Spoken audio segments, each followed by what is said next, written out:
নমস্কাৰ, আসসালামু আলাইকুম ওয়া ৰাহমাতুল্লাহি ওয়া বাৰাকাতুহু। প্ৰথমতেই তোমালোকক অতি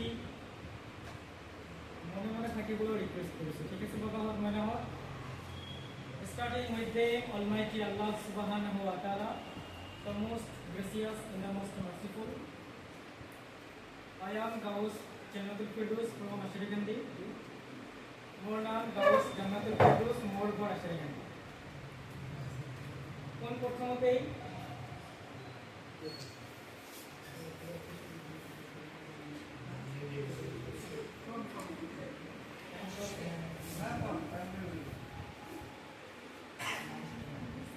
Therefore, starting with them, Almighty Allah Subhanahu wa Ta'ala, the most gracious and the most merciful. আমি Hanif siapa sah? Nanti tayo ganda basta.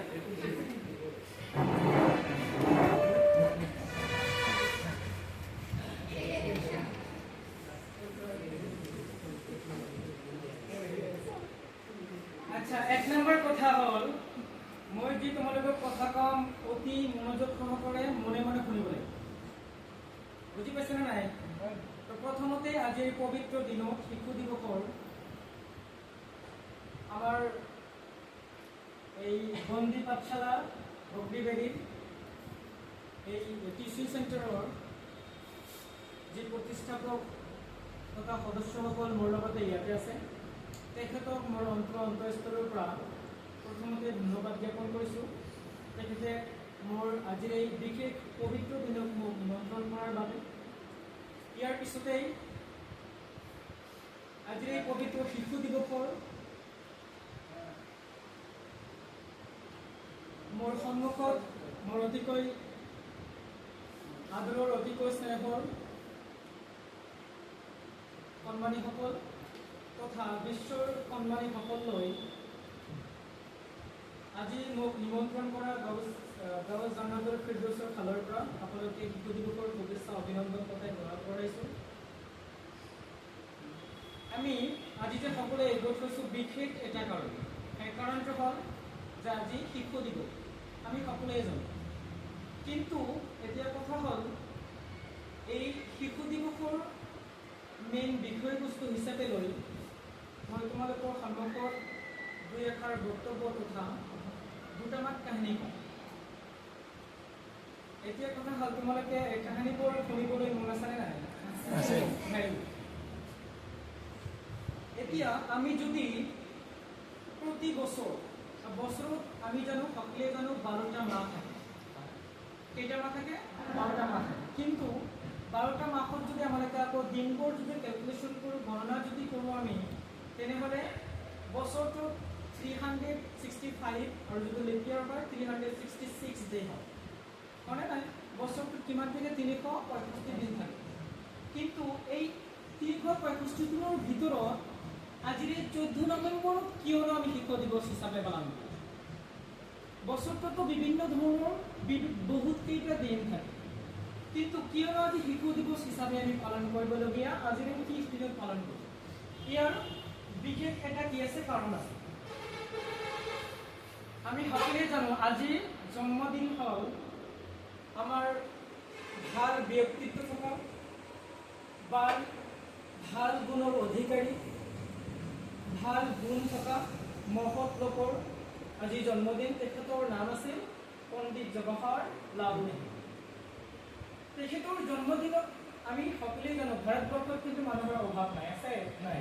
কিন্তু তেখেতৰ জন্মদিনত কিয় আমি শিশু দিৱস পালন কৰিবলগীয়া হয়? পৃথিৱীততো বহুত মানুহ আছে, ভাৰতবৰ্ষততো বহুতো মানুহ আছে, কিন্তু বিশেষ দিনত আজিৰ এই পণ্ডিত জৱাহৰলাল নেহৰুৰ জন্মদিনত কিয় আমি শিশু দিৱস হিচাপে পালন কৰোঁ? ইয়াৰ ভিতৰত ইয়াৰ পিছফালে কি এটা কাহিনী জড়িত হৈ আছে, ইয়াৰ বিষয়ে আমি আলোচনা কৰিম। মই আশা কৰোঁ তোমালোকে কাহিনীবোৰ ধুনীয়াকৈ মনোযোগেৰে শুনিবলৈ সাজু হৈ থাকে। এতিয়া কথা হ'ল পণ্ডিত জৱাহৰলাল নেহৰুৱে জন্মগ্ৰহণ কৰিছিল 1899 চনত এলাহাবাদত। তেখেতৰ দেউতাকৰ নাম আছিল মতিলাল নেহৰু আৰু তেখেতৰ মাকৰ নাম আছিল সুৰুপৰাণী দেৱী, সুৰুপৰাণী নেহৰু।